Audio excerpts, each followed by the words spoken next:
Welcome to episode 21 of the Queen's Lariat podcast.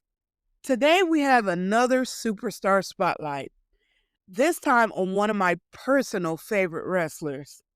From WWE, the beautiful madness, Giulia. But before that, please like, share, and subscribe here on YouTube. Also follow us on Twitter. And please like, follow, and support us on our new Queen's Lariat TikTok, where I do a daily Joshi Wrestlers You Should Know. I also do opinions on Raw, SmackDown, and whatever is on my mind. There is lots of fun to be had on the Queen's Lariat TikTok, so please support us. Now, to the episode. So, Giulia debuted on October 29th of 2017 for Ice Ribbon. She is a one-time International Ribbon Tag Team Champion with Tequila Saya, a one-time New Japan Women's Strong Champion, a two-time Artist of Stardom Champion, a one-time Goddess of Stardom Champion, a one-time Wonder of Stardom Champion, a one-time World of Stardom Champion. She won the 2020 Cinderella Tournament, won the 2022 5-Star Grand Prix, and is the current U.S. Women's Champion in WWE. She has also won the NXT Women's Champion, and she also won the 2024 Women's Iron Survivor Challenge. She is also a recipient of the Tokyo Sports Women's Grand Prize. A fun fact about Giulia is that she has an autobiography that she released before she came to WWE called My Dream, and it's basically talking about her journey as a professional wrestler. And it's a good read. I read the prologue of it. I still haven't found a fully translated version of the book to English, but I read a translated prologue from it, and it's a good read. So if you can speak Japanese or read Japanese, read it. It's a good book. Okay, so nextly, I want to give some of my thoughts on Giulia. Now, when I first started watching Stardom, I originally wanted to just watch wrestlers that I haven't heard of or seen much of from Stardom, because you see a lot of clips from wrestlers, even if it's not like the promotion you watch. And Giulia was one of those wrestlers I saw a lot of highlights and clips from her and, a couple others in Stardom. So I was trying to avoid those wrestlers and watch more, people I didn't know. But there was always something in Stardom that kind of pulled me towards Giulia. And it's just whether you like her or hate her, Giulia has this ability to just pull people in. Like I said, whether you like her or don't like her, because I know she can be a contentious wrestler, not of her own doing. It's just that some people like her and some people don't. But I'm firmly on the side of liking Giulia. And it's her wrestling style, especially when she was in Stardom and Marigold. Just that brutality of her wrestling style was something that really caught my eye, because my favorite wrestlers are like the wrestlers that have like stiff moves and strong strikes, and those are typically the wrestlers I gravitate towards. But it was just something about Giulia that really stuck out to me, and I could not help it. And I literally just watched all of Giulia's matches, and it's just, like I said, just something about her that draws you towards her.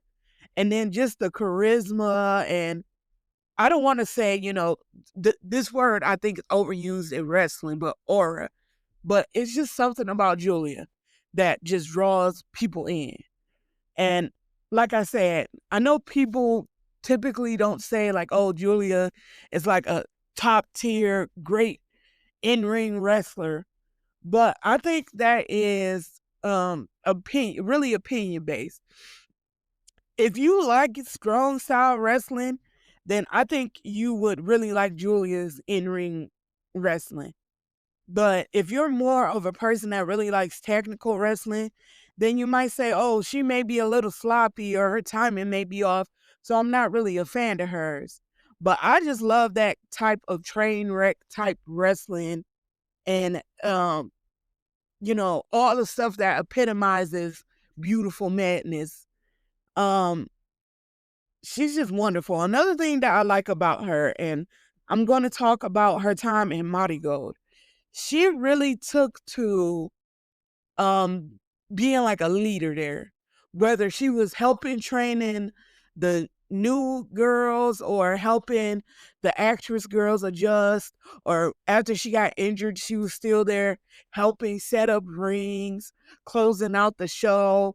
She announced the matches. She did everything while she was injured, and it just shows me that Giulia is a very good leader, a leader of a locker room, and that she could be the face of a division or a promotion if given the opportunity. Now I'm going to talk about talk about her time in WWE. The success came very quickly for Giulia in WWE.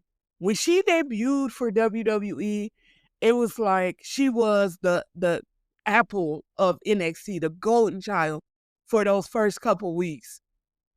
And she did a great job of embracing that while she was still learning the English and still adjusting to the WWE style of wrestling in the ring. She did a great job of that. But it's not all sunshines and rainbows in WWE for Giulia. But just think that some stuff is going to take time. Like, one thing watching WWE I've learned is that not everyone is going to be pushed as a huge megastar all at once. Sometimes people just have to wait their turn.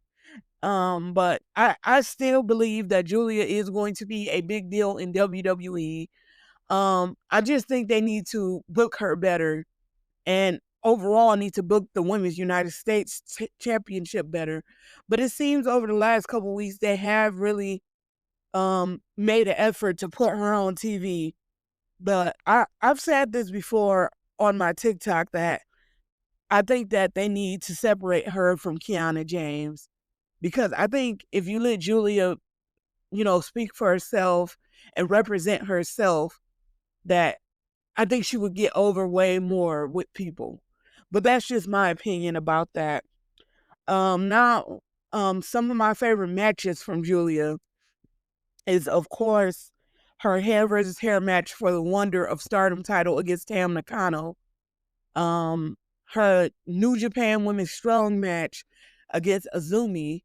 And then, of course, one match I want to talk about that may be a little controversial, but I really like, in my opinion, really like, it's her match against, I think her name is from Ice Ribbon, for the World of Stardom champion. It was against Maya you you Haiki. I can't remember how to pronounce her name, but yeah. I know, like, the rumors, if they were to be believed, backstage, these two really did not get along, and Giulia actually did not want to wrestle her. But those are just like rumors. So who knows if they're true or not. But this match to me epitomized the beautiful madness as Giulia described it in NXT. This match was not a beautiful match. I mean, in the sense that it was a technical sound match. It was a train wreck. Like, you could not take your eyes off of it. Neither of them really sold each other moves. You had both of them throwing each other through 5 rows of chairs outside of the ring. Giulia getting into it with the referee. Utami Hayashishita on commentary couldn't believe her eyes. It was a fantastic match to me. And then the jawing back and forth between them at the end and Tam coming out. It was a good match for me. But anyways, that's just some of my thoughts on the beautiful madness, Giulia. Like I said, she's probably my second favorite wrestler after Asuka, but I just wanted to talk about her a little bit. But please remember to like, share, and subscribe here on YouTube, to follow us on X, and of course, please follow us and like and support us on our TikTok. Thank you. I'm out.